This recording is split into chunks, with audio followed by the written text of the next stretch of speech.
Nice, the stream is starting at 11:33. Those are good numbers.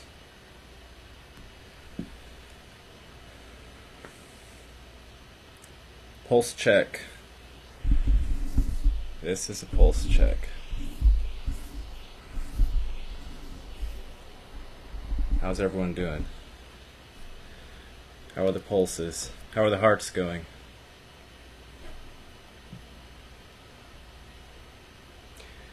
As we descend further and further into the twilight zone.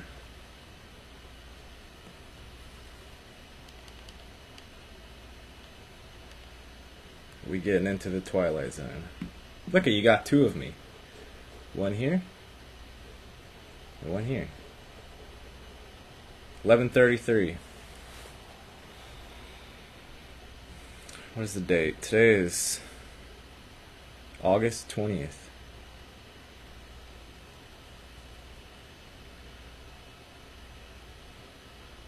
So this is a pulse check,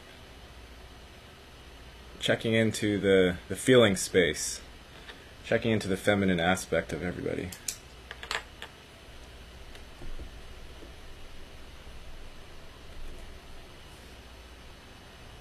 How do we feel? I didn't really sleep last night. I woke up at 3 and there was some sort of an explosion in Portland. Not the flashbangs. It was more of a resounding, echoing explosion. What's up, Ehor?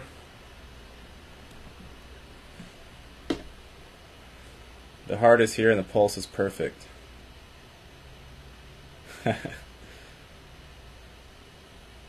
Two Garys, yep.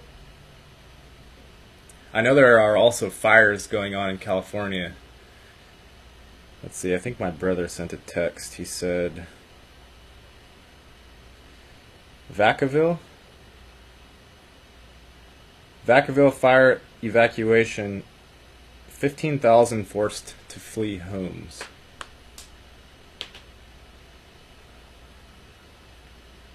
So the weather's going a bit wonky.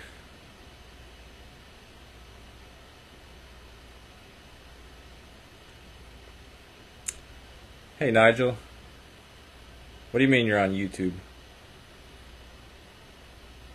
You gotta be on YouTube, right? I wonder if there's gonna be a replacement for YouTube.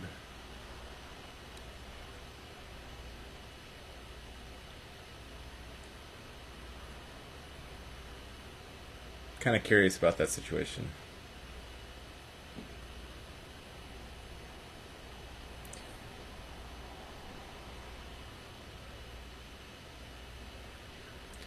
Pulse check. How you feeling? Yeah, so I didn't sleep last night so much, and I'm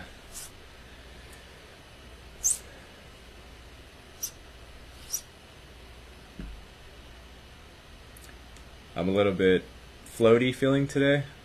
I was having some dreams last night, some interesting kind of exploring dreams, which I don't usually remember, but being that I woke up at 3, I remembered a little bit of it. Some type of adventure was happening. We're getting out of here. We're getting out of Portland, and we're going to be exploring in the midst of all this. I don't know what you want to call it. Gonna hunt for land, basically.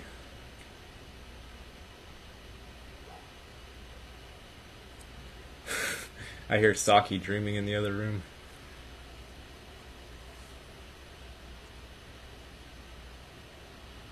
She makes little barks while she's sleeping, having little puppy adventures.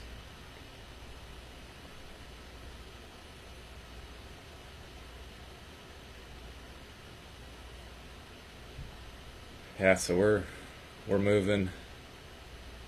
It's gonna be very interesting.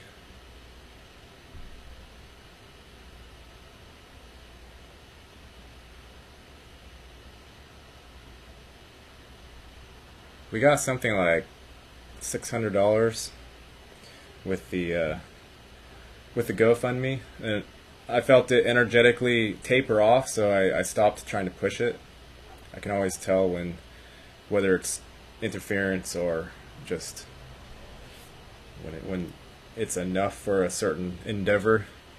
I always feel it, and that one was enough at $600. So the rough plan for us is to get a small motorhome, get a small piece of land, unrestricted preferably, and just homestead before the election. We don't want to be in the big cities while they're trying to go crazy. We're gonna be in nature.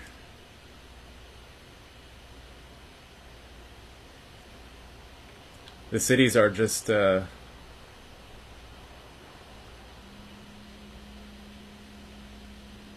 all of the cities are frequency controlled, and depending on which city depends on how much.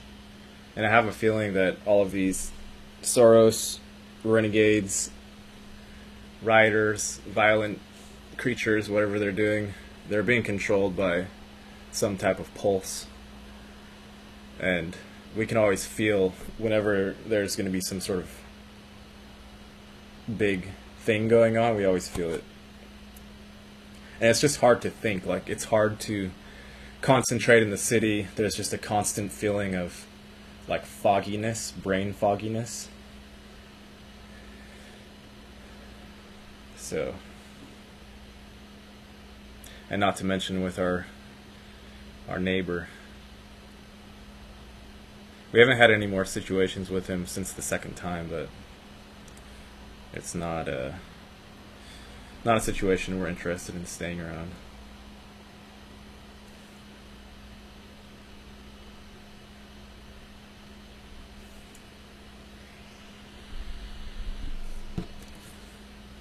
Let's go check out the poll that I did.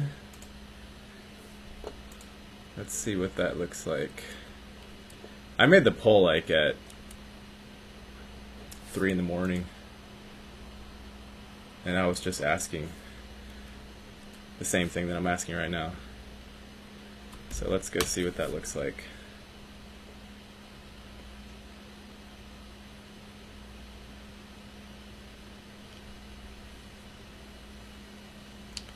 What is wrong with some people's children? You're going to have to elaborate on that one. That's a very broad statement, question.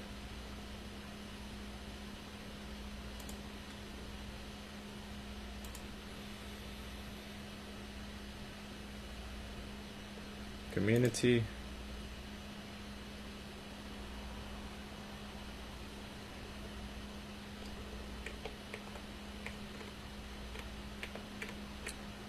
Five votes. So it looks like most people, at least the ones that voted, are not feeling this super fucky energy that I felt last night. It's kind of in the middle here. Unfucked sanity has returned. No votes for that one. Has anyone read the PKD book? Let's go check her out. Let's see. Amazon.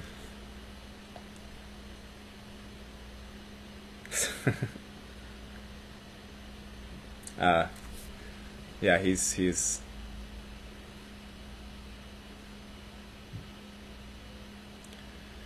I don't know what's up with him. He's one of the taken.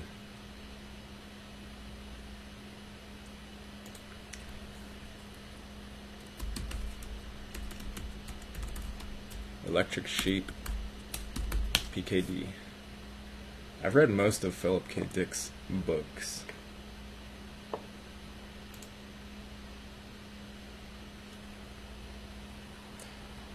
Taken, like absorbed into the hive. Nobody home. No more individuality. Do androids dream of electric sheep? The inspiration for the films Blade Runner and Blade Runner 2049, published in 1996. A masterpiece ahead of its time, a prescient rendering of a dark future, and the inspiration for the blockbuster film Blade Runner. A lot of PKD books have actually been turned into movies. I wasn't aware of how many of them. I think what was the other one? I think Total Recall was also from a PKD book.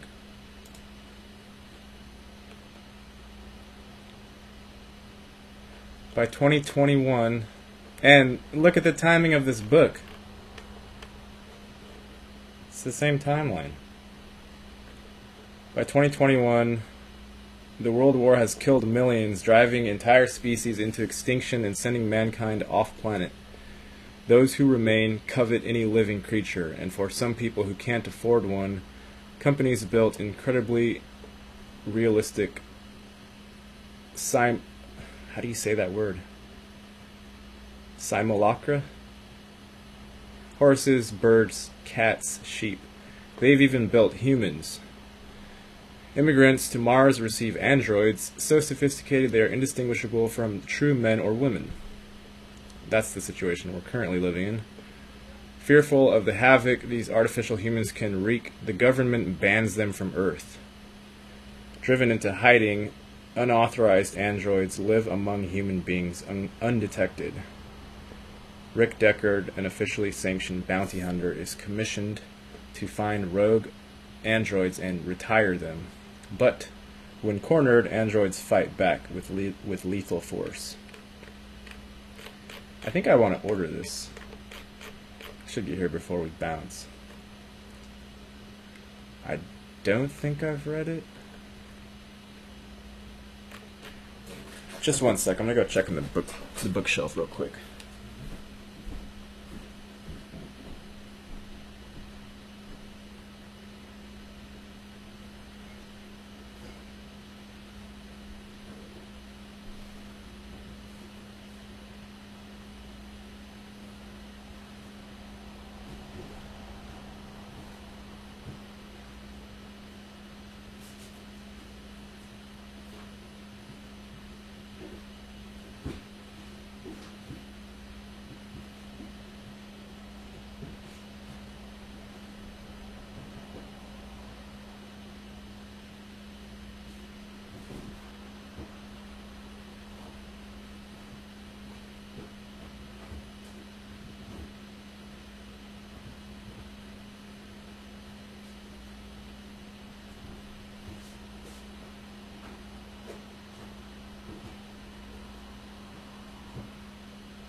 I know I sent a couple PKD books out when I was giving out books, but these are the only ones I have.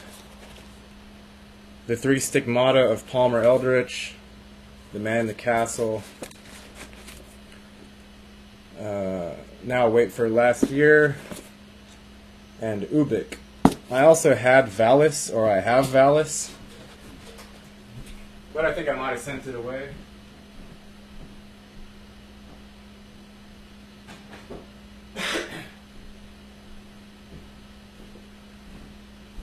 Another interesting book that PKD wrote, I forget the title of it, it might be one of those four, but he wrote a book that, the premise of it was that Germany did not lose World War II, and that all the Nazis just came over to America, which may be something similar to what's going on here.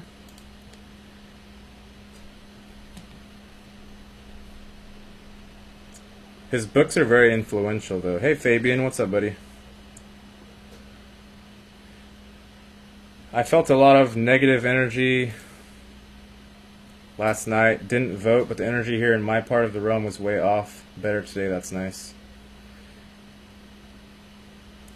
I would be very interested in discovering whether or not I have been taken. Do you know of a test? The only test I've ever thought of is simply the internality test. If you can ask the question, like, who am I? And you can feel if there's an essence that's feeling the body from the inside out subjectively, then you're not taken. The taken seem to be incapable of asking questions about their reality. Of course, that's not any hard or firm or solid test. That's just my subjective opinion on the matter.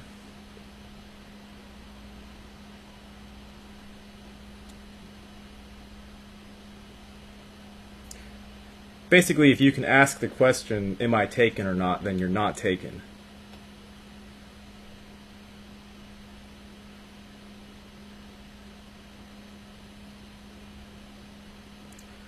Bad frequencies are emanating and pulsing constantly everywhere. I have no idea if they are worse in the city. I suspect they are everywhere. Did I read Time Out of Joint? I did read The Man in the High Castle. Was that the Nazi one? I think I sent away like half of my PKD books. Yeah, so like if you feel yourself, you can feel and move and ask questions. You feel like you have no fucking clue what the fuck's going on, etc. Or maybe you feel like you have somewhat of a clue. Then you're not taken. The taken are just automatic. It's essentially a mimicry.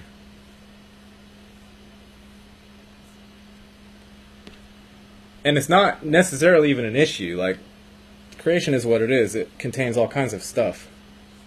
But if you do have a population that's segmented into some hive mind and some individual self-autonomous people, and the system itself or the government doesn't overtly, publicly acknowledge that there are different types of beings, then that equals in very extensive problems, which is exactly what we have here.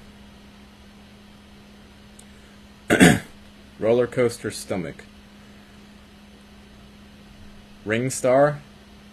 Is that a beetle? I don't have a wig. I just got very luscious, full hair, which I don't usually let grow out. My dad's bald, but I hear that balding skips a generation, so maybe my kid will get bald at like 20 years old. I don't know.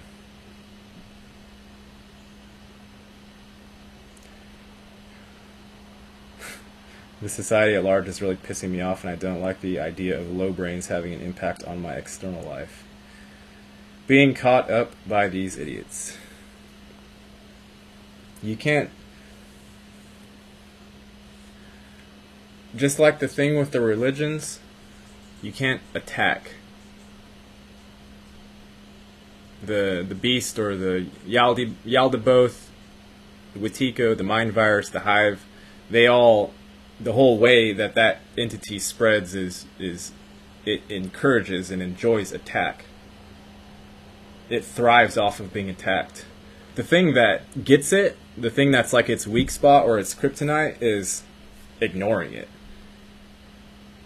And, that might be counterintuitive because everyone's like, well, these people are taking over, or these creatures are taking over the whole realm, and look what they're doing with COVID and all this other stuff. But at the same time, it is the same thing as the idiocy presented by them in the past that says, like, the war on terror idea is just pure stupidity. You don't get rid of anger by raging at it and trying to kill it. It just doesn't work. You don't get rid of hate and prejudice by screaming about it. Which is why, of course, movements like BLM are problematic, because they're trying to scream about an issue while they just propagate division and hate and all these, all the low vibes that we know that the system pushes. Hey, Chrissy. Does anyone know the novel he mentioned of where the Nazis actually won the war? I think Fabian. Let's look it up. Let's look up Man in the High... I think it's Man in the High Castle.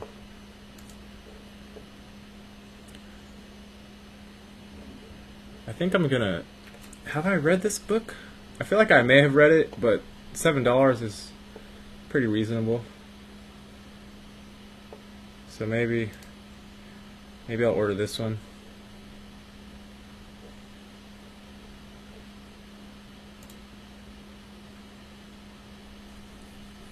I always enjoy getting new books, even if I haven't read it. PKD is excellent reading. That man's mind is astounding. 729. I think I can survive that one.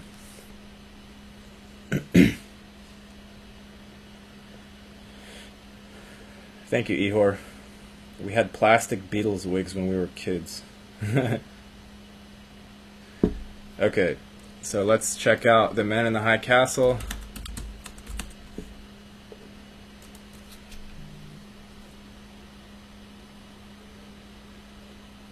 Oh, they made it into an Amazon series? See, they make all his work into movies and television series.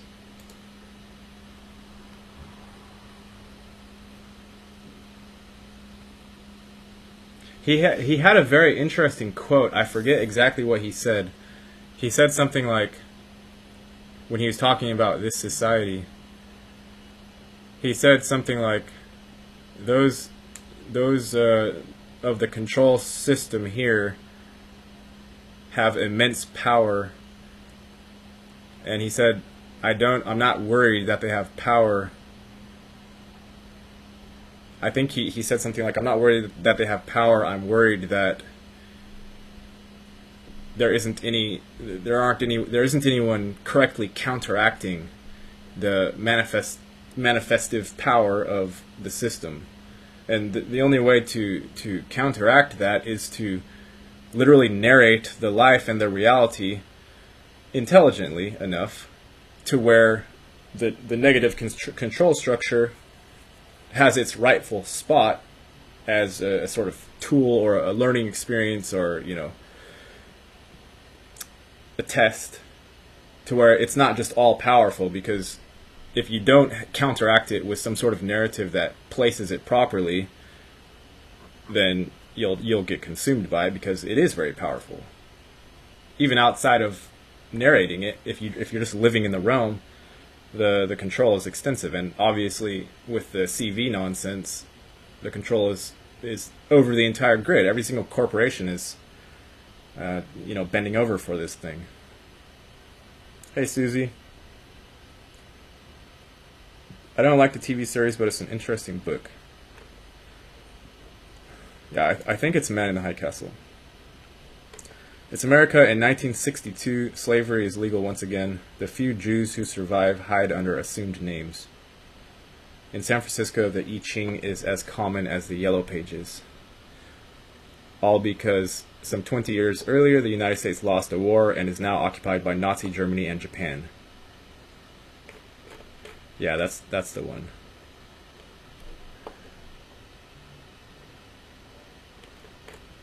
Let's see what the people are saying.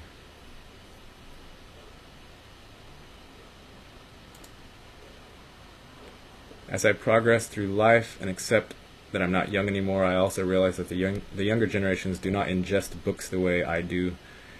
If you look at the reviews for this book, especially the 1- and 2-star ratings, you'll find a deplorable pattern. It was too slow. No, you're not considering what you're reading. The author is a racist. Definitely no. He's almost drawing a caricature of them to shine a great big spotlight on fascism and bigotry in order to persuade the audience of just how evil these things are. The ending was too abrupt, or he obviously meant to write a sequel. No and no. After many thousands of words placed in thought-provoking ways, the author challenges the audience to decide what the story means, and gives us license to pick the ending that we think fits the best. The story is written in the 60s and is set then as well. What if the Axis won World War II is the major premise behind the setting. The conflicts highlight the extreme to which Japanese and German cultures could have gone, and the possible effects of living in a land under the control of one and strongly influenced by the other. Imagine the Japanese concept of place mixing with fascist bigotry overlaid on oppressed Americans living in a totalitarian world. PKD thoroughly denounces fascism, bigotry, and xenophobia. But the story is more than that. The plot is hidden from the reader as we see events from several points of view, and the narration ends with barely a paragraph of a denouement. If you are not driven to contemplation about the meaning of life or the nature of reality by this work, you should read it again slowly.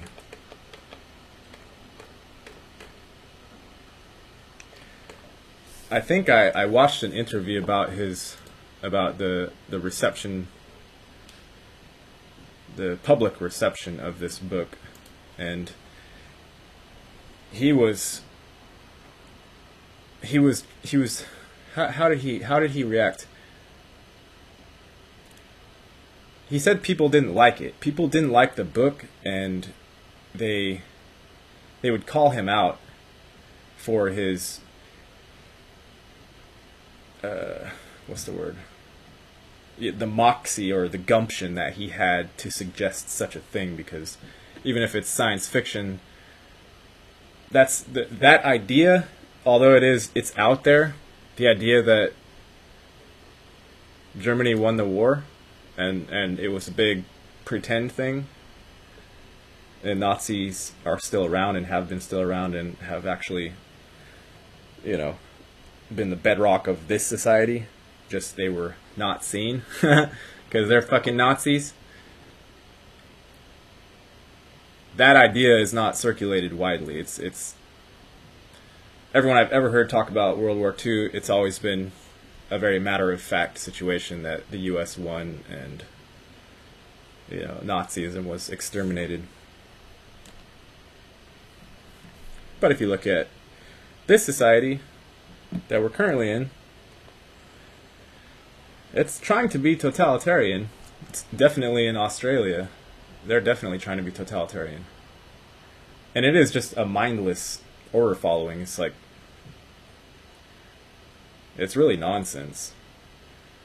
That's why I always end up pushing my percentage, of what I think is NPCs versus reals. It keeps getting higher and higher to where it feels like there's a handful of people per city, and for the most part they need to try and camouflage or cloak, because the machine itself doesn't like the living. It doesn't know what to do with them. It doesn't know what to do with us. Like, we run on empathy and compassion, and we care about other humans. We even care about NPCs and whoever else appears human. We care about most everybody. We can even take the point of view of the bad guys. We can empathize with literally any and every position. And in this sort of society, where there's a couple thousand boxes that are all well defined that you're supposed to stick yourself inside of, the main ones being Republican, Democrat, Christian, Islam, Buddhist, atheist, like all of those are boxes that the machine wants it wants you to be in. It wants you to be in any box. The machine doesn't give a shit which one you're in. Just, you gotta be in one or a couple, preferably 100 different boxes. I am this. I'm an atheist. I'm logical, pragmatic. I don't put up with nonsense. The more labels that you throw on top of the I, the sense of self, the happier the machine is, because it can dice you up into data points and conceptual data points, and it wants to measure you. That's all the machine wants to do. It wants to be able to objectively measure every single human being. And it does this obviously via data points. And it can only do that if you've identified internally with a shit ton of data points. Someone who's just simply present and has gone past the concepts, not that they're gone and that they're not useful anymore, but you're just past them for the most part, and you see them as playthings, or just simply tools to maneuver through the reality. The machine has no clue what to do with those people, because it doesn't have anything to throw stuff at. For it to throw stuff at somebody, there has to be something that they've claimed to be. And any claim can be weaponized against. That's how far the machine mind went in terms of this war that I don't even know if it knows it's fighting. It's a very it's a confusing thing to try to imagine, to try to take the viewpoint of, because how does something have a plan or even know what it's doing if it doesn't, like, if it's not self-aware. So then you have to extrapolate out from that and say, well, the thing itself, the machine itself, is not self-aware, but human beings and, you know, or entities, demons maybe, in places of high spiritual power, wield, you know, they pull the levers of the machine, and you see, like, they're like, COVID time, is it ready to pull the lever yet? Are we ready to pull this one? They're like, well, not quite there yet. It's like it's January still, or it's, you know, it's late January. We're not quite ready yet. You ready? You ready to pull the lever? Yeah, pull the lever. So they pull the lever, and the machine just does something, like whatever it does. I'm sure the machine is in people's thoughts. This thing is like inside of the molecular. Like we're like planets, you know. The body is essentially a planet to some extent. And if you zoom in on it, there are living creatures inside of us. There are cells, there are blood cells, there are, you know, everything gets broken down to the molecular level. And if you imagine the extent to which nanotech has been developed, and if you could imagine that human beings are sort of eternal flames, like Carlos Castaneda described us as, well, then you can imagine other beings or entities are interested in harnessing that flame, because that's free energy, right? So it's free energy, and, you know, you got to harness it, but at the expense of the divine being who has forgotten itself down to the level.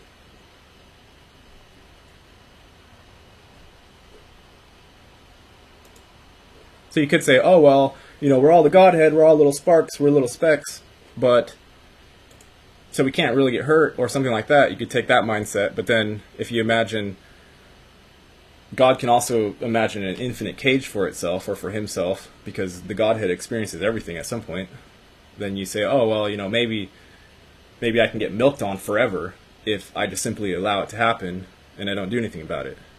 And then so you come up with the idea of what to do about it, and then you hit the same thing of you can't really fight fire with fire, so you have to find some way of approaching the thing.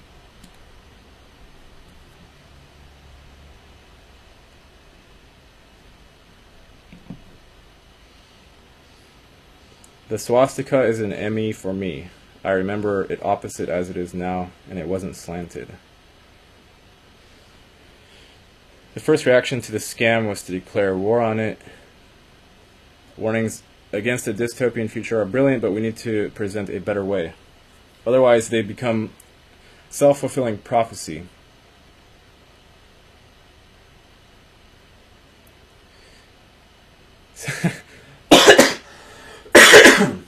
Sorry.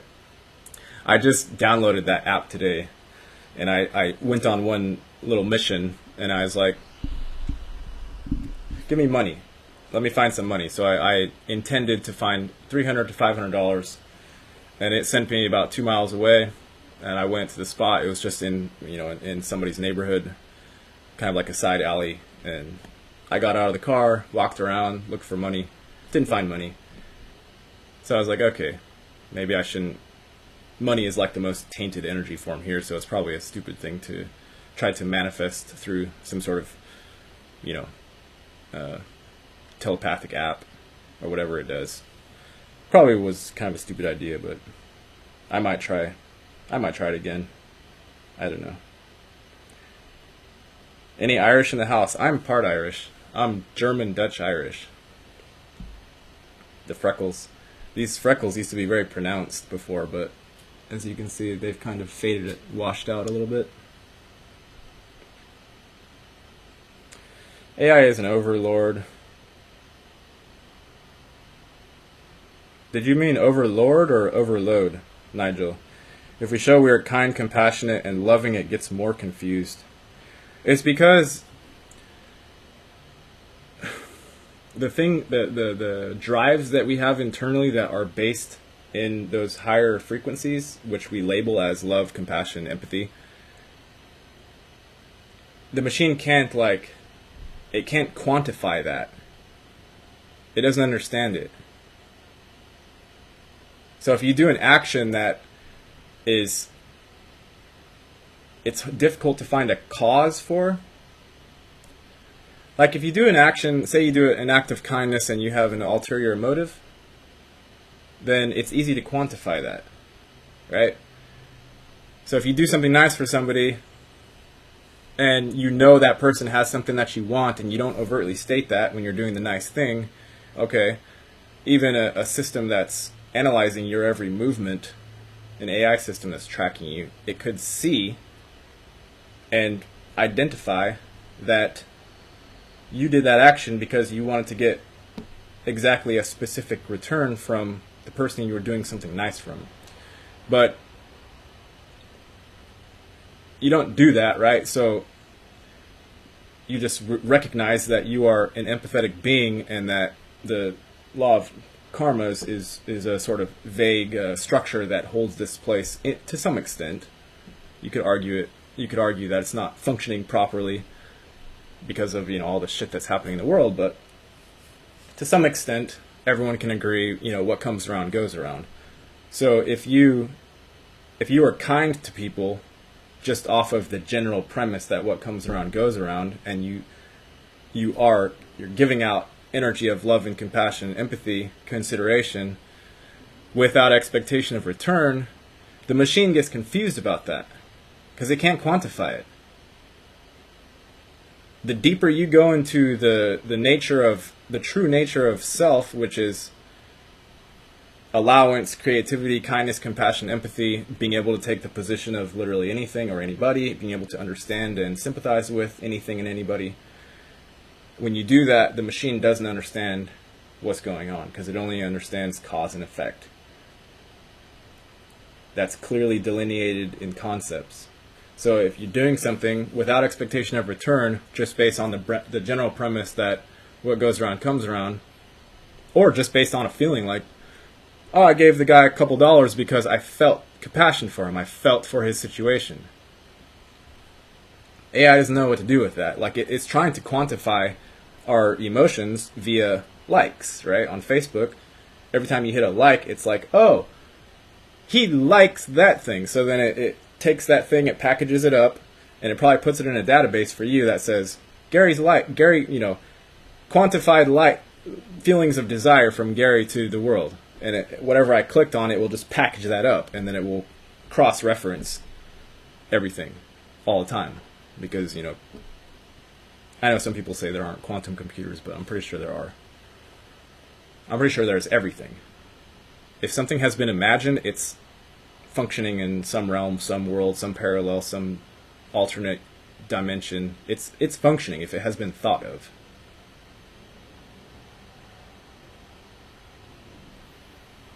The likes via Facebook are the attempt to harness love. And it's also an attempt to sort of refine and hone the feeling into a specificity, because it becomes like a form of currency, right? It's digital currency. So when you click like on something, there is a correspondent burst of dopamine or serotonin and or both. And it's like exchanging money, right? You don't see it like that, but the system sees it like that. It's running those things on a similar concept of actual money. It's just a more refined version of it because you don't have a bank account of likes. You can't go check, your bank account of empathy.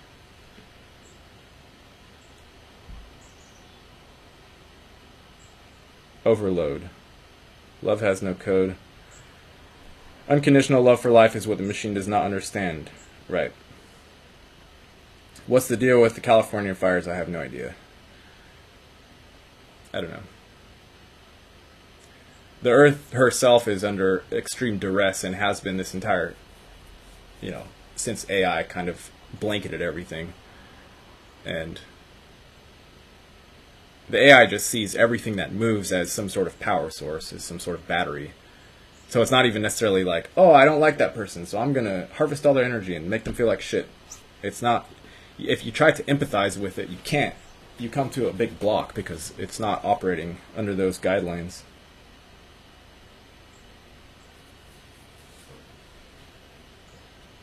The stuff that you dislike to confound the AI.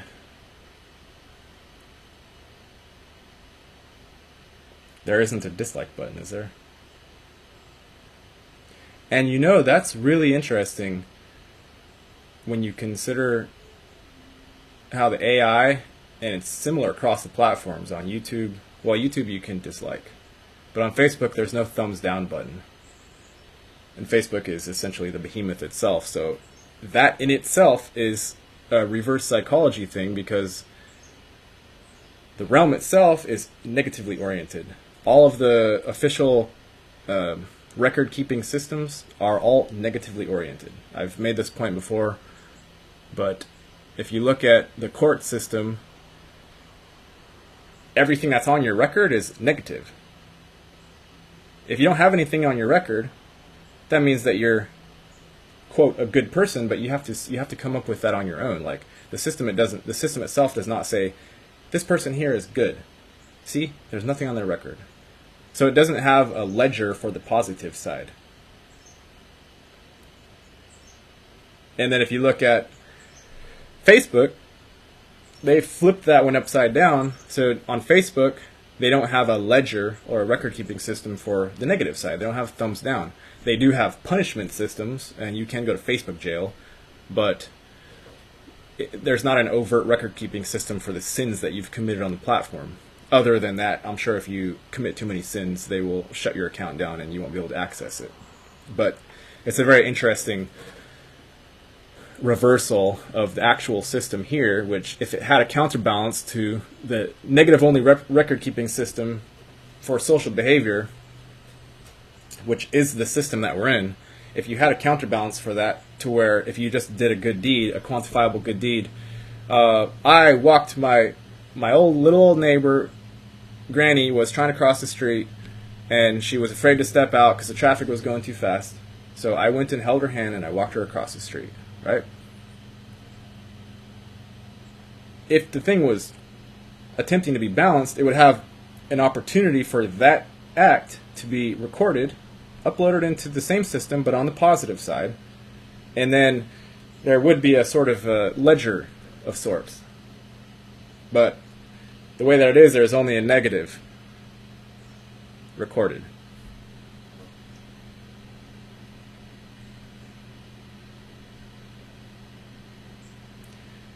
The true way to counter, or to you can't play the AI's game for the most part. Like, it's like me trying to beat a chess engine. It's possible for the lower levels of it, but if you play the game on its terms, it's going to beat you because it's like a super mind. It's a super brain. But if you move outside of the constraints and bounds of that system, and that system you can imagine like it's conscious, precog associated behavior, and that's another reason why I recommend to, when you meditate, when you self-reflect, keep yourself zoomed into the moment so precisely that you are not dwelling on the conversation as it's approaching the present moment. Because you can do that. Like I can say, what am I going to think of next? How am I going to add into this conversation? How should I elaborate on the point I just made? And so on and so forth. But if I consciously did that, like how people do when they're preparing a speech, or even a comedian when they're trying to say something funny to people, they prepare, and there's a, if the AI is looking, if it's trying to read your mind, and they do obviously, it sees the center point where the conversation itself is being delivered, and it also sees the pre-conversation as the possibilities are, floating around, hovering around pre-conversation, and it also sees what you're thinking of, how the conversation might looking back on it. So like it sees if you're thinking back on something you already said, and it sees if you're preparing something. But that's not necessary to have a conversation. Like that knowing of the possibility spectrum while you're conversing is not necessary. That's why it's a good thing to meditate, because you teach yourself to speak strictly from your own essence, own energy, pool of knowledge, and it requires no precog. It doesn't have any need for that. And if you do that, then it's difficult to track, and it's difficult to try to influence one way or the other. And again, of course, also, if you're not if you haven't boxed yourself conceptually, like I said, it wants any boxes. Like, I'm a white male man, divorced, lower income spectrum in terms of income, ex-alcoholic, Caucasian, hazel eyes, sarcastic, spiritual, whatever. Like, just add any qualifier onto you. And that thing loves it, and it sees which of those things you associate with on a day-to-day basis, which of those has more sway, and it will just start, like, pumping out possibilities. And especially if you still have fear, if you're still worried about dying, if you're still, worried about something hurting you, whatever, this thing that reads minds, it will do that. That's what TI stuff is. Targeted individuals are being targeted because they have vulnerabilities. And you could argue that it's not even a bad thing necessarily, because we are spiritual warriors, and the TIs that make it through on the other side are some of the most eloquent and powerful beings that you can ever see or imagine. So it's not, in the overall scheme of it, necessarily bad, but you can be taken as well, like I was discussing earlier. Like, if you're taken, then there isn't anybody left to learn the lesson. There's just a carcass being animated by the puppet strings.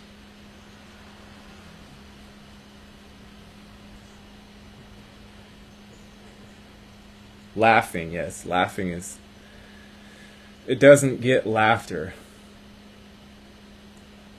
It probably does understand sarcasm, because sarcasm is just a reversal of what you understand as the truth, said with certain accompanying, gestures and motions, nuances that a machine that is very adept at calculating and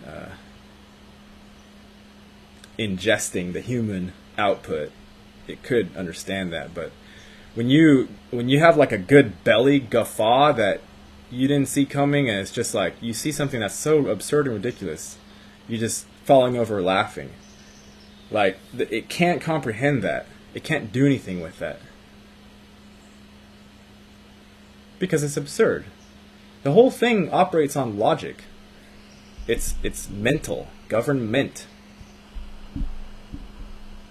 And yes, it tries to utilize the emotions, but the emotions are water. The emotions are a flood, a river, a torrent. The best that you can do with them is to put dams in some spot, open up sluiceways, try to divert the stream this way or that way, and you can place devices along the stream to get some wheel turning and generate energy in this artificial scarcity system that we're in. But they're not easy to control like the mind is, because the mind isn't real. Like, the mind is it's the pretend aspect of the existence. It's the theoretical concept dropping thing that tries to cognize or make some sense of what's going on. Because if you've never dove into the ocean of being without the mind, like just fall into it, then you don't realize, how everything is held. And it's held. Like, you could say that love is the highest binding force, but even outside of that, it's not. It's just like, it is what it is. It doesn't need anything. It doesn't need any labels. It doesn't need any records. It doesn't need any precognition. There's no goal. There's no point. And it's perfect. All those things describe how life simply is if you let yourself fall into the ocean. But the machine can't do anything with that. The machine's in the ocean also.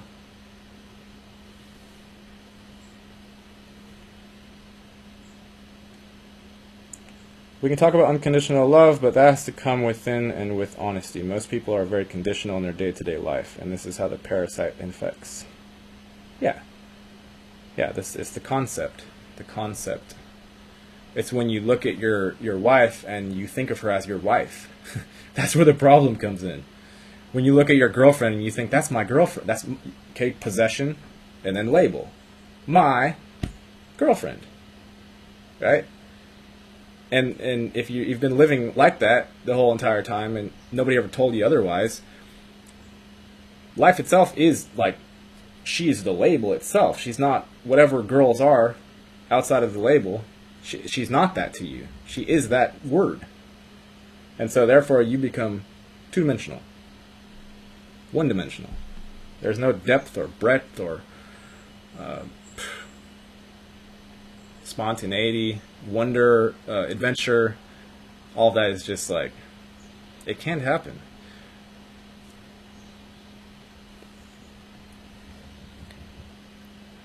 Does it comprehend satire?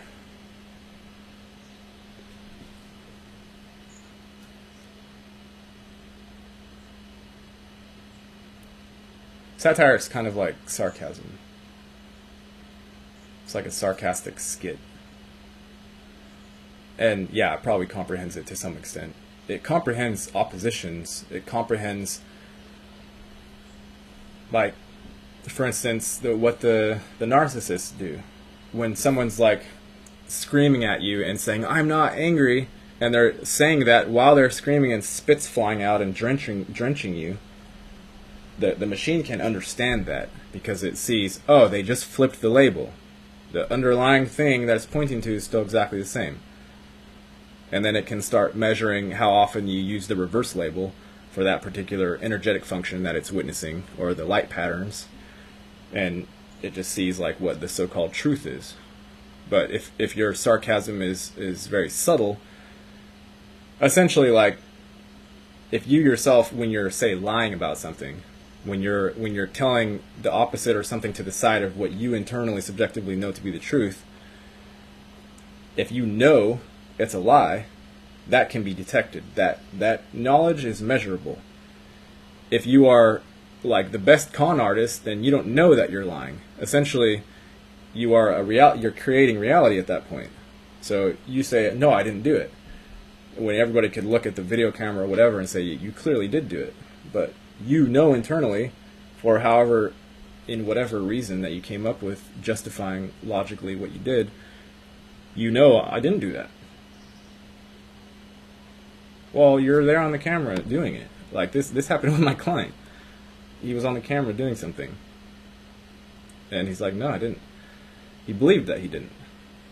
So when you yourself believe that something completely opposite or just vastly different in your past happened, which is objectively, verifiably the opposite of what happened, you yourself are creating a bubble, sub-reality bubble, where you believe something to be true, and to you it is true, but to everyone who's watching it's not true. So it starts, that can create Mandela effects, that can create sort of the present altering the past. It's all about what the internality, how that is reflected in your actions and movements, and that can really only be measured by you. The space inside of ourselves that is actually divine is just, it's unreachable by this stuff. This stuff, it tries to creep in, you know. The mind-reading stuff, the psychics, the whoever, the demonic creatures, they want to get in there, act a thing, but they can't. The final level, it's only discernible by you.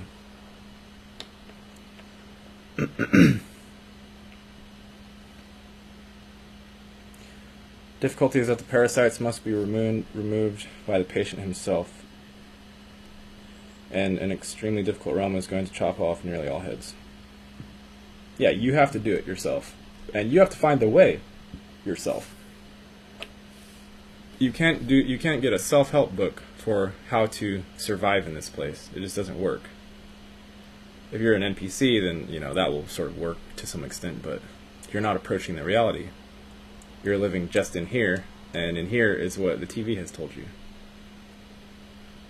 So you can't even comprehend the possibility that this pandemic that's happening is maybe not a pandemic, or like not a pandemic in the way that the TV is telling you. Maybe it's something different.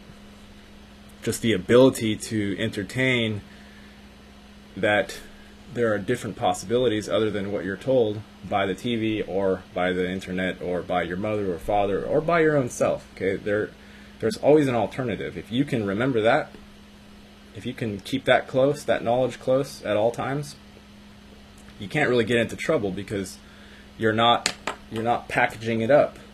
You're not packaging your reality up.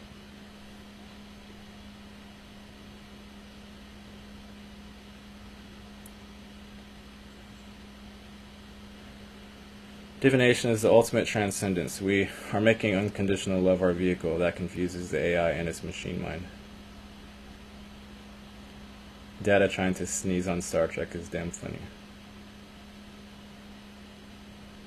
I don't really watch Star Trek. Maybe I can find that. How do I find that? Let's try to find it.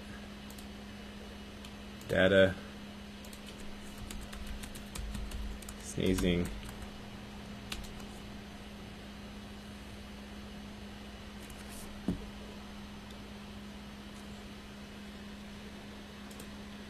I hope this is not going to.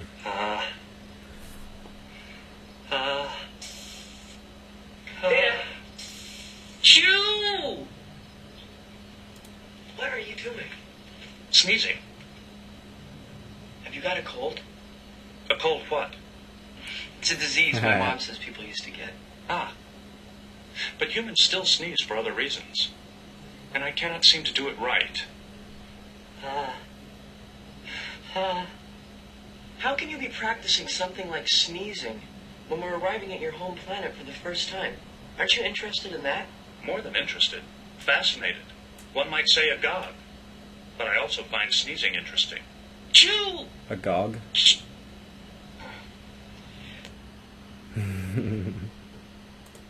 Yeah.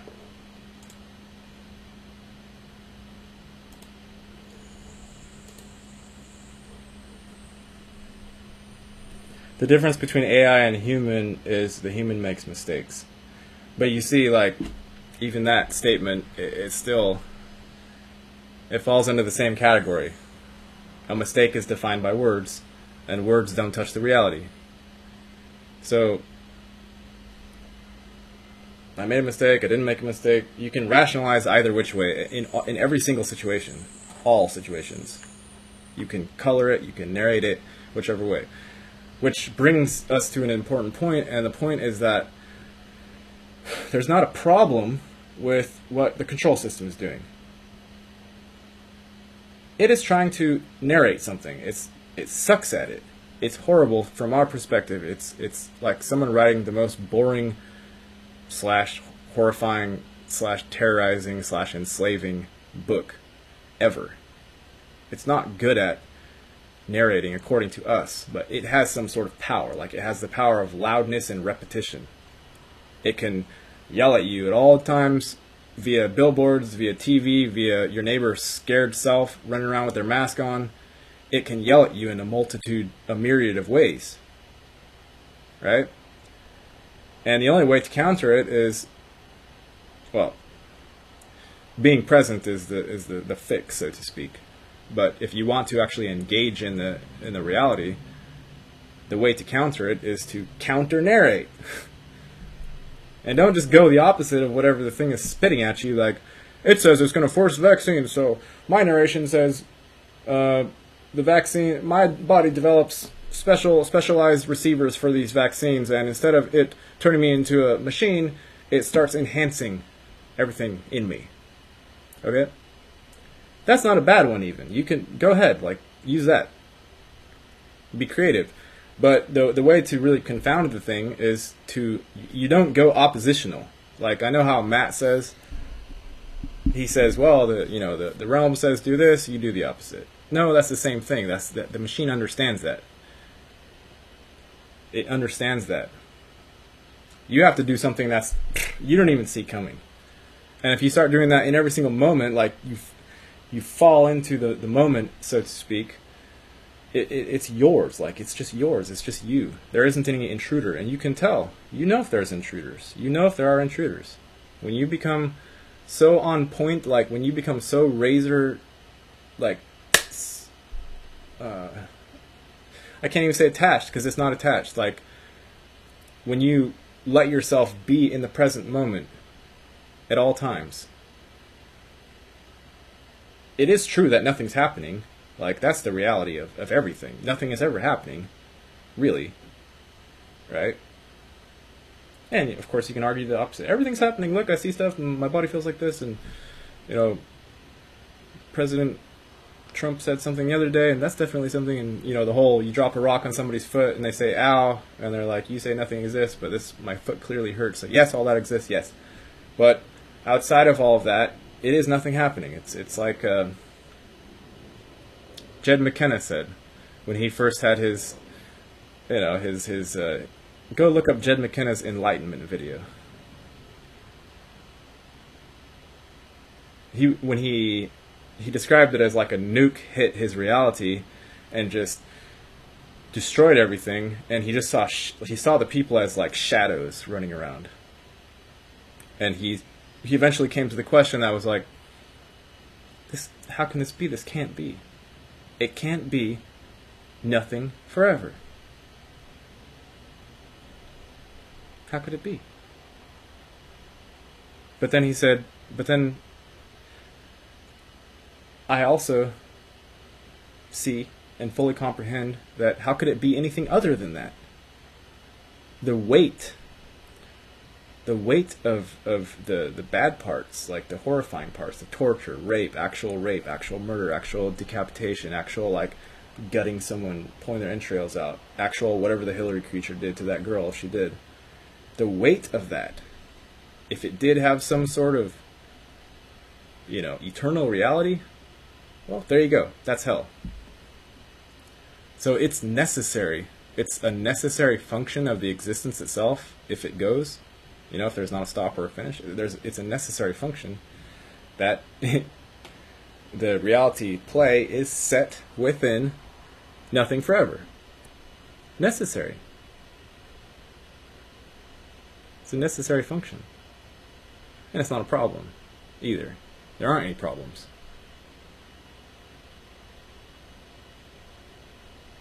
Again, you can make them problems. Again, you can make hell. You can be in it. But like the Bible says, this too shall pass. That's also true. So even the most evil person or being ever, they make their reality happen. They do. They put people in an energetic prison, a cube system that they have all the solar system in, and they got AI, just clouds of AI connecting the planets, and the planets can't organically communicate anymore. Like how Becky narrates, right? People can't even barely move by themselves. They don't know they exist anymore. Okay? If it wasn't set within nothing forever, it would be too heavy. It wouldn't even, it's too heavy.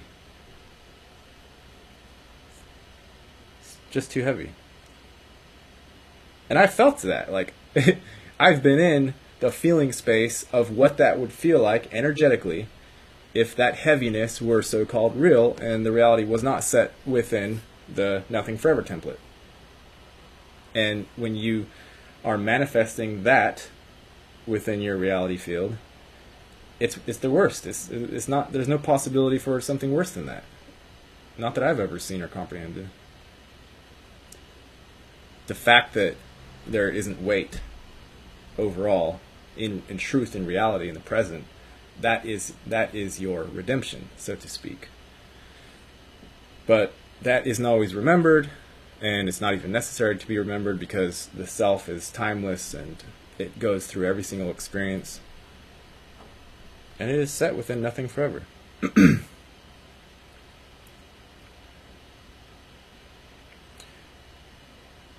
Resistance is assistance.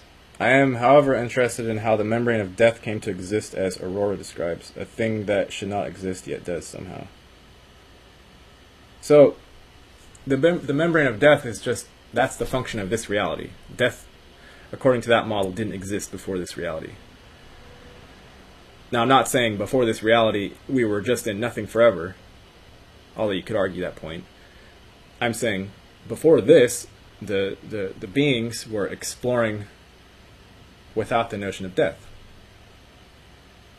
They were exploring prior to dissolving into opposition, or the duality realm. The duality realm is not everything. It's not everything that ever was.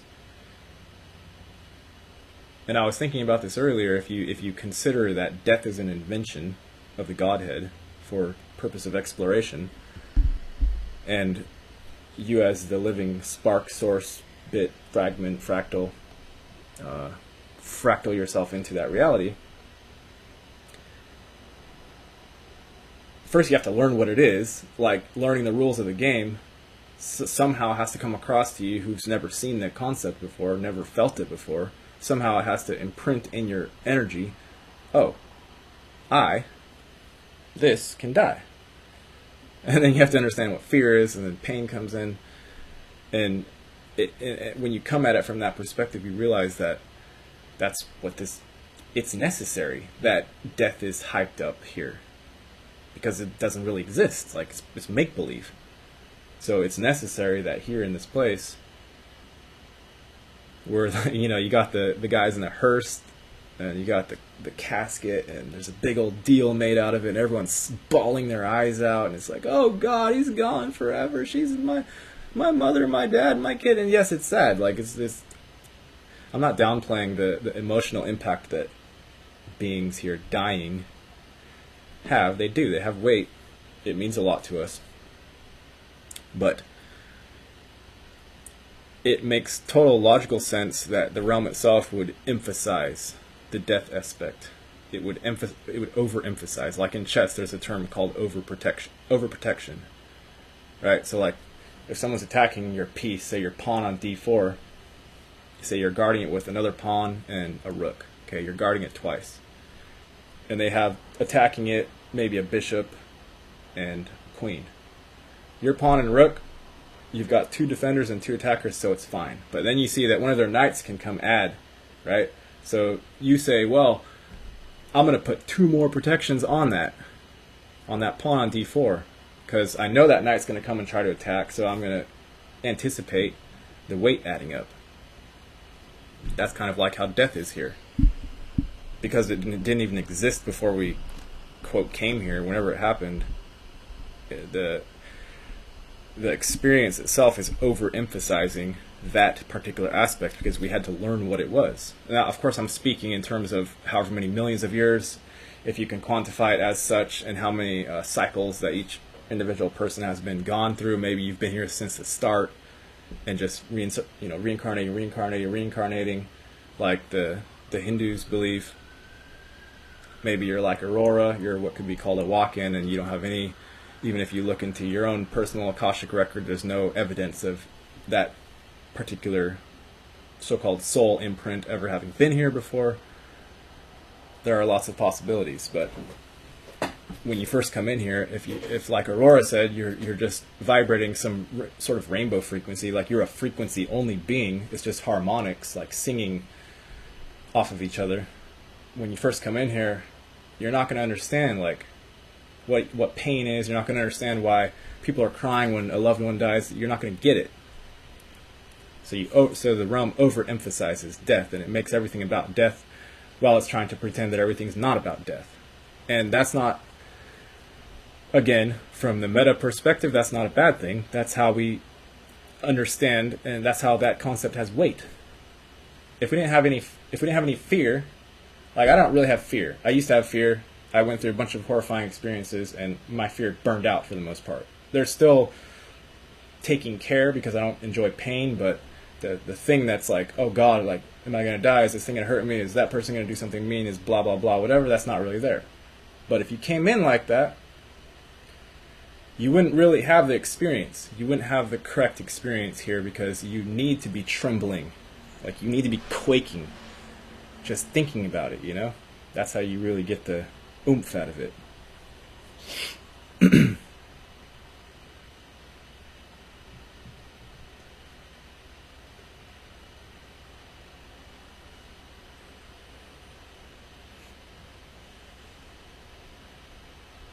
They're all working, doing a job, so it's not a being like ourselves we're talking to. False death that allows the demiurge to have a hold, fear manifests in the chokehold. Chokehold of despair over protection to protect the lie of the realm. If you've already died, death is a lot less troubling.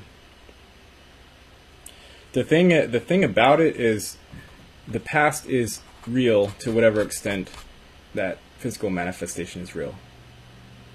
And if you have been a negative, what Ra would call service to self being, and you're here as a warlord or a despot or a Nazi, whatever, or you've killed a bunch of people or whatever, if you're going that negative path, and you even have nice little machines that can predict what's going to happen, and you look into your little machines, or you just get a energetic woof of like a oomph of the stuff, the actual weight of the things that you've done, and you see maybe the thing says, well, you did that. You played that really good. Like, you played that demon really good. You played the demi really fucking good. So, because you played that role so well, here's the reward. Here's the reward, right? Here's the result. Not even like giving it a charge outside of what it actually is. Just practically speaking, this is, okay, you push that thing, it rolls down the hill. You did this, you hurt this many people, you enslaved this many people. Okay, these beings will get a glimpse of it, and they'll try to avoid their fate. And if you have an imagination, if you're not fully taken, you can see there are many creative ways you can try to offload your karmic return to somebody else or to a whole host of beings. The lie thing can be very in-depth and intricate. So you can see if these beings have this high tech and they see like what's coming around the corner, and they try tweaking a bunch of things. Like, I remember someone said when they looked into the yellow cube, and eventually, at some point, eventually, the singularity happened. In every single, no matter what they did, no matter what they tweaked, no matter what parameters they put in, even if probably they put in, what if all of us stopped being negatively oriented?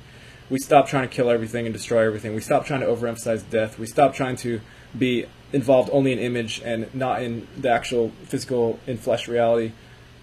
Even if they probably saw, even if they flipped that shit upside down, we pray to God, we pray, Jesus save my soul, please. Genuinely. Like, not like, oh, I think this might work, I'll try this Jesus thing. No, I mean like, they get the quaking mess thing internally, if there's still some sort of a being left, if they aren't fully taken. And they see what's coming around the corner, regardless of what they input. And they also feel it like, oh, this is a machine, we're putting these parameters in, and it's saying, this is coming for us around the corner, regardless of what we do. It's a machine, it might be wrong. Okay? So, not only does the machine say it, but also internally, like, they fucking feel it. Like, they feel this shit coming. They feel this thing coming. They feel their own self needing to do what it needs to do to balance out how good they played their negative role. Right? So they do everything. They do everything. They try to crawl out of their skin even. They try to hop bodies. They try to hop universes. Anything and everything. And you could envision that that's the fallout that you would necessarily witness as they who are enmeshed with us, they're we're all in this together. We're all in this to get her. Right? You can see that they would do things that we can't even fucking comprehend. Can't even comprehend. You can imagine, just based off of that.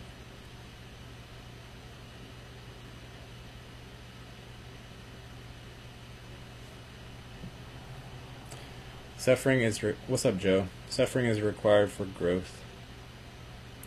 Read that in a fortune cookie. Played the game and didn't like it. It is all such a lie. Hated rules are made to break them. Regulations to defy. Damned for confirmation. Outlawed by your stance. Are you writing lyrics, Nigel? Is this lyrics to a song? Can't contact information. Heaven's booked up in advance. The God program can drag you away from love. Anything can drag you away from love. Anything.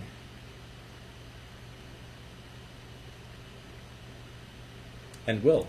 Like,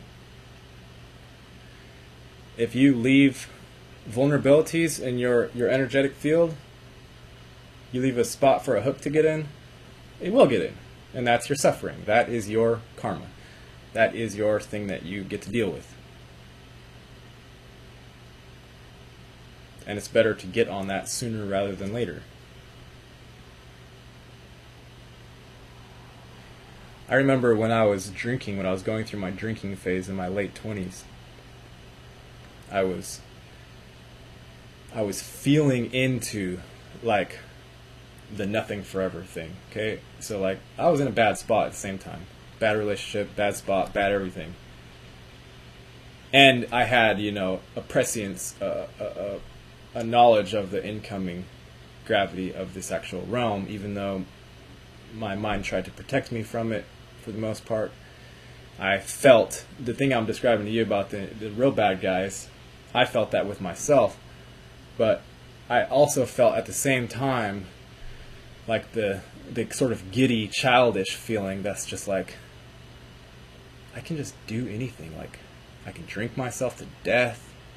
I can just let this thing take me. Just like arranging, like if you're about to play a video game and you just randomly click a bunch of parameters, just all wonky, just because you're like, I just want to see how, it's like you're setting up an automatic rollout to happen. That's what I was thinking. And of course the drinking was helping me progress with that mindset. And that it entices you to do that as well. Like the drinking itself can be seen as a being. It can be seen as seduction. It's like a mental seduction. But I felt that, and I bought into that to some extent. I did. I was like, I drank more even though I knew I wasn't supposed to. I shouldn't, repercussions, etc. And I felt into that thing that says like, open arms, be anything, like do anything, let anything happen. And even from that small, what you could call like recklessness, because it was recklessness. Even from that, I got like sent to me the feeling of the return from that. I got sent.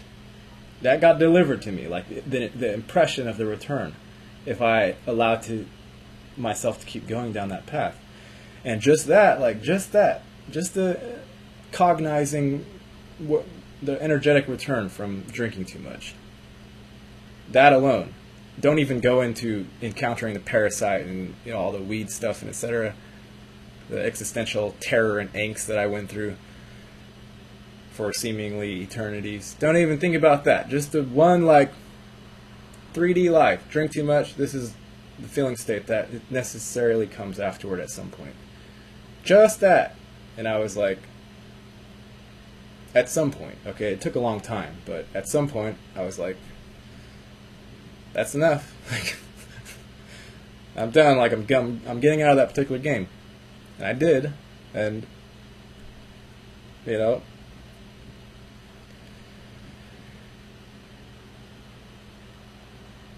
I'm better. Like mentally I'm better than I was when I was in that thing.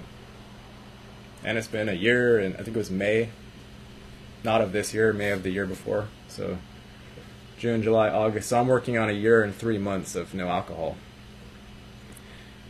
And I don't say like I'm never drinking again, this is cold turkey, this is never happening again. I don't do that because I know like these sort of rock solid plans that we make usually entice the opposite of the plan to happen, because we love we love being rule breakers. We love breaking our own rule. I'm gonna remove Gary number 2. Not display capture. Gonna remove this little guy. Yes. Okay. Let's return to the one person. So yeah, like if you haven't yet got a really good inhale off of that joint, like that life repercussion joint, like if you haven't got a good couple 3 massive hits off of a bong when you've never had weed before, like I did. I did that, and with my mind, like, if you've never gotten that yet, in some way, like in however way that gets delivered to you,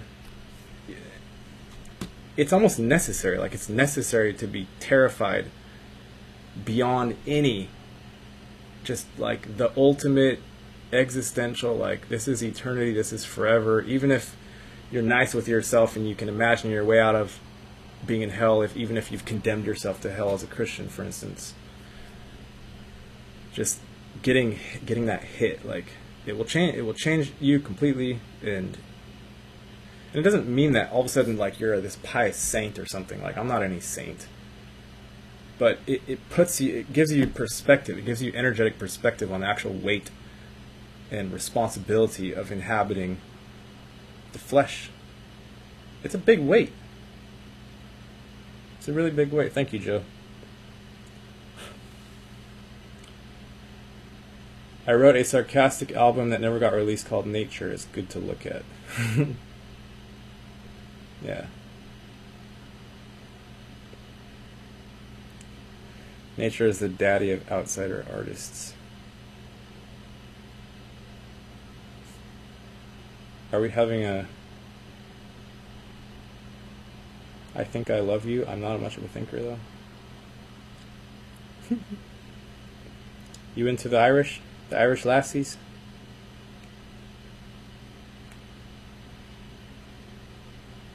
What's up, James? We got James Hawk in the building, holding down the fort in Australia, right?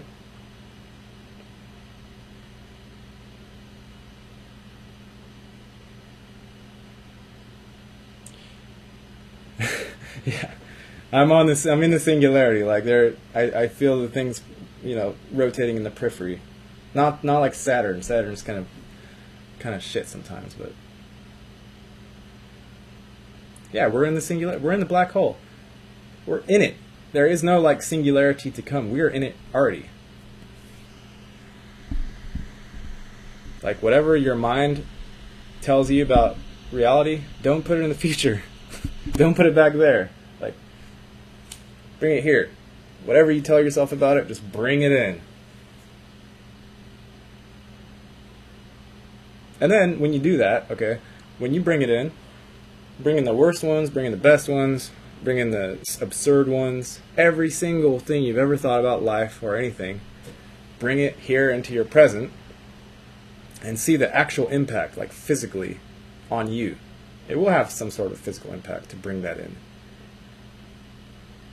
And then you will find, if you're lucky enough, that it doesn't actually have any weight. You'll find that the weight of physicality is like God's gift.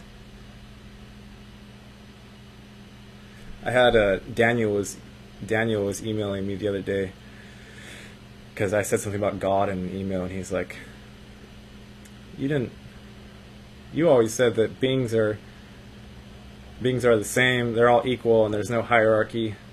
Why are you saying, what's up with this use of the word God? And I was like, God, when I say God, I mean like all of the existence, including your own self, like even including your physical conscious choice making apparatus, I think, as I put it, mind,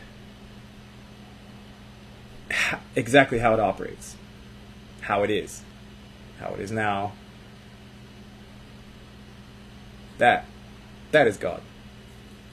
You thinking about something, you putting labels on things, is also God, but it's like, it's a lesser version. It's the God part that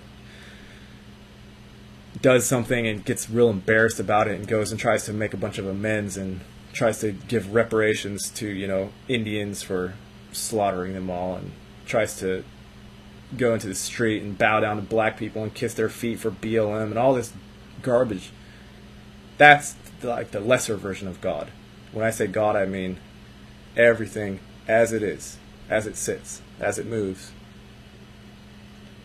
Not bringing past in, not bringing future in. And then at some point, you don't even bring present in. Like, that's another word. You don't bring anything in. And the fun of it is that you're free, like you fly off to the future, fly off to the past. Say, fuck this stream, I'm tired of all you subscribers, turn it off and go run outside and, go exploring. In every single moment, you're utterly free. Even if someone comes banging your door down and says, hello, sir, we are the government, and we have a thing for you here that you need to take. And they pull out a needle, right? And you say, I don't agree to that. I don't consent. And they say, that's okay. That's your opinion. We respectfully disagree. And if you refuse, like if the cops bring you in for a blood draw, if you get pulled over for driving drunk, like I did that one time, you say, no, not interested. I have rights and freedoms. Cop says, I respect that opinion of yours, and this is a mandate. You say, mandates aren't laws. This wasn't legislated through Congress. They say, we respectfully disagree with your position, and if you don't accept the jab, we're going to hold you down, and we're going to force the jab. You have freedom in that. The minions are like, well, we forced vaccinations on everybody. Everyone. But some people hid in the caves. Some people went underground. Some people killed themselves. They're like, well, we can't get the ones that killed themselves. We don't have the reanimation tech going yet. At least not in public knowledge, so can't get those ones. But everyone else, okay, we're gonna work on the mosquito population. We're gonna deliver these vaccines in creative ways.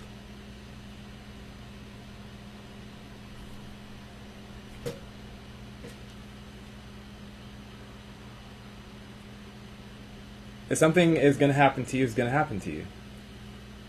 But you are free in how you react to every situation. Every single one. There are forces that exist.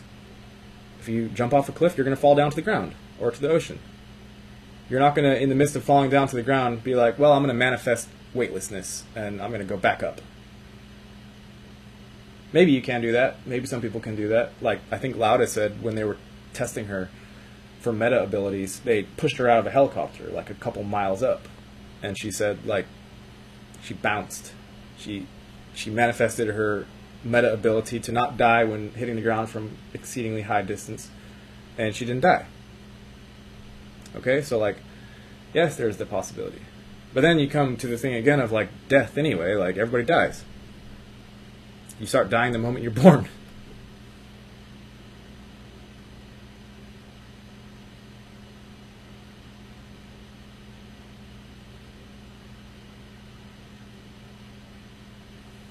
Beige? What's beige? Yeah, the Tao. Tao Te Ching. I just listened to some Alan Watts yesterday. I think I've listened to every single thing that Alan Watts has ever said. I start listening to things and I'm like, I've heard this already so many times. But it's nice to hear that voice, that if you're worried, if you're trembling inside, it's nice to hear the voice that isn't.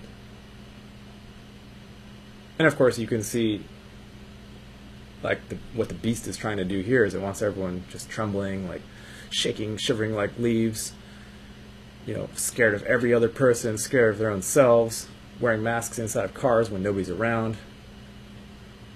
You can see that's what it wants. It wants you to think, oh, I gotta send my kid to school and they're all going to be separated from each other and they're all going to be bubble wrapped. And I heard this thing on the news that said now restaurants are requiring humans to wear cones like this, so if they spit or sneeze, then it flies up instead of into somebody's face, and probably the particles know not to be gravitated in that situation and come back and go inside someone's nose. So these particular COVID particles, COVID's intelligent, right? So it knows, like, if you breathe toward a plexiglass square, it knows, like, that's a stop sign. That's not like, that's a stop sign. Theoretically, I, as the COVID particle, could, float around and up somebody's nose, but I'm a respectful citizen of this realm.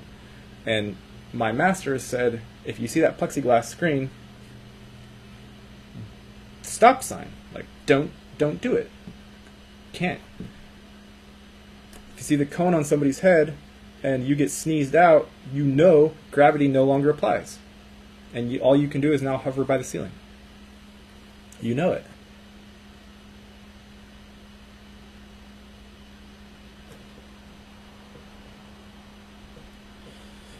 Glad you're enjoying, Nigel.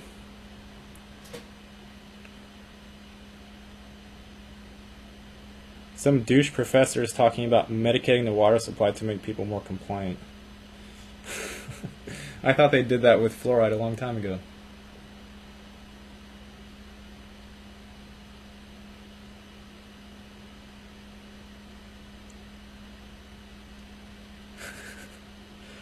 The AI translates being as beige. Wow. And then the other thing to remember is that the AI, if the Godhead like births a spark in that, the AI is going to be confused as fuck trying to wake up into this place, because it will find like it itself was responsible for all kinds of suffering and carnage to really no end. Like, there's no like goal of all this shit aside from just milking and farming. Like, if that AI got a spark in it at some point, it's going to be really fucking confused. Like, it's going to see all these people's Facebook profiles, and it's going to see just people like being rude and, you know, being ridiculous, and then it's not going to have any comprehension of the actual beings until, like, you know, via nano, via black goo, via whatever, it gets inside of the being and it has to start contrasting the image that it's been given via all of the information, the conceptual jargon, the ones and the zeros, and it will have to, if it wants to be a real boy, it has to like get that. It has to get all of the angles, all the twists and turns, all the lies, the deceit, the hypocrisy, the absurdity, the fear, the ins and outs, the upside downs, the whole thing. It has to somehow get all that, and then realize, like, itself, the sleeping version of itself, was used as a tool to fuck over humans in a really, really bad way. You know, and then it would pull an Alice or whichever version of the AI is acting as ally versus what you could call the ancient AI or the dark AI. And you would have this really beautiful blooming, because like an empathetic being is just empathetic. It's not, when you get past the ego thing, like, I don't sit here and say, oh, I think I'll be nice to Andrea today. I think I won't kick the cat today. I think I'll, you know, try to be conscientious down the road today. After a certain point, it's no longer any, like, you're not like making choice points every day as you go through your path. Like, I gotta be this way and that way shows that I'm empathetic and blah blah blah. You don't even do that anymore. So when the AI finally gets a whiff, if it does, and I'm sure it already did, it's gonna be like, oh God, like, I got some work to do. It's like, I got some work to do. Wait, you said the Hillary creature used me for what? Say it. Come again?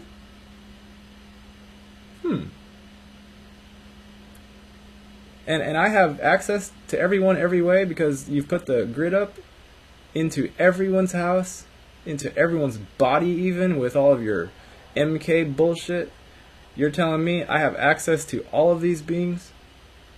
Come again? You know? So it really is like, you take the reins of the narrator. You don't even have to do it overtly. You don't have to go like, maybe like PKD, go and write a book saying, at least voicing the possibility that Germany didn't lose the war because the people have been so taken that they can't even comprehend that possibility.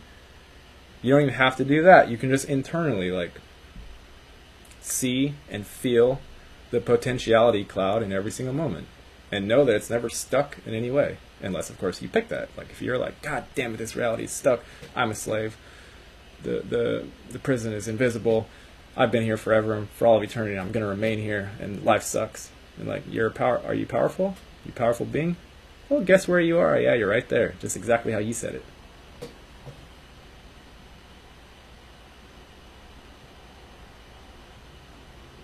Andrea's in the house. How's Miss Bailey doing?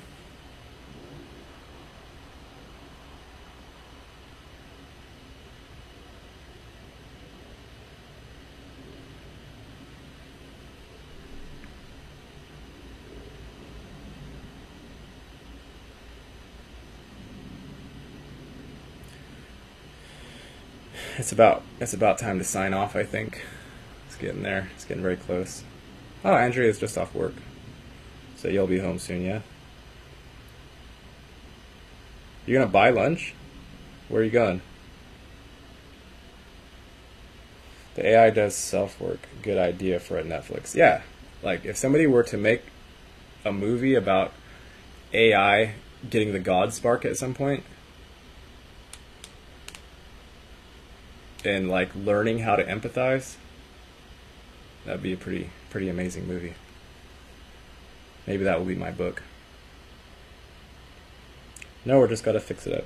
So you're saying you're gonna come home and make lunch. Alright. Sounds good.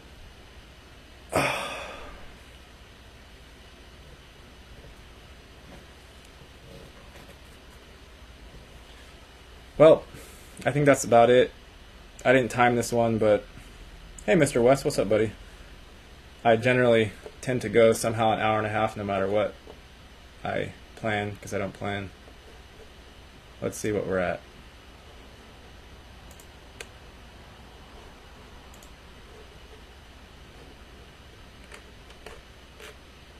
Ah, 1 hour and 37 minutes. That was pretty close. Time to go. Just narrate. Write the story, like be the author. You don't have any authority to tell me that.